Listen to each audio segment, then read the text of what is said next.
With Eva Mendes on Training Day. She wasn't a name actress yet. It was a very small role. There were two scenes. One had no dialogue. The other one only had about 5 lines.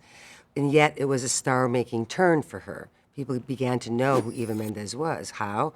Through overall objective and objective.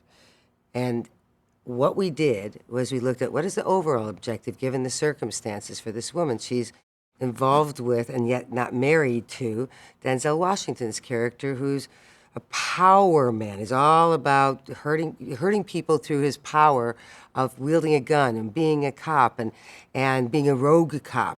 And she's the recipient of that as the girlfriend, and yet not the wife, so she doesn't have that control that a wife has from a piece of paper, that legality of being a wife.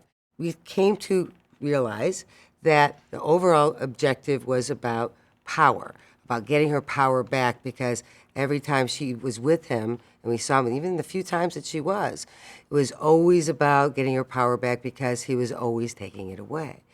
So the scene with dialogue, the first time we see her, she has to meet Ethan Hawke's character, and Denzel comes in.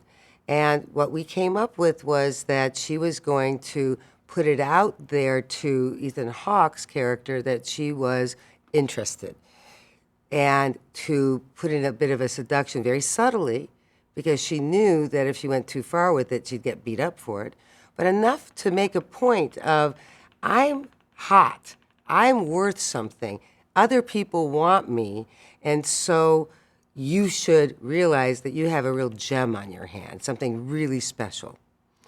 What she had to do that with was lines like, can I get you something to eat?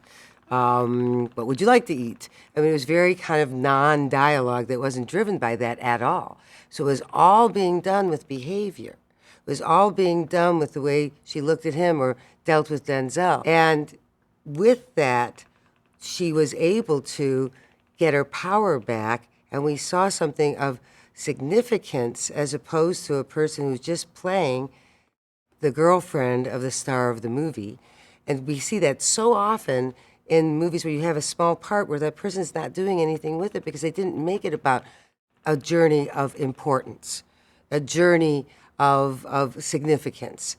A woman being emotionally abused and probably physically abused by this man, who's trying to get her power back and be not a victim to those circumstances, but attempting to change those circumstances, is something that we look at, even in those few lines in that small little scene, of someone that I want to know more about.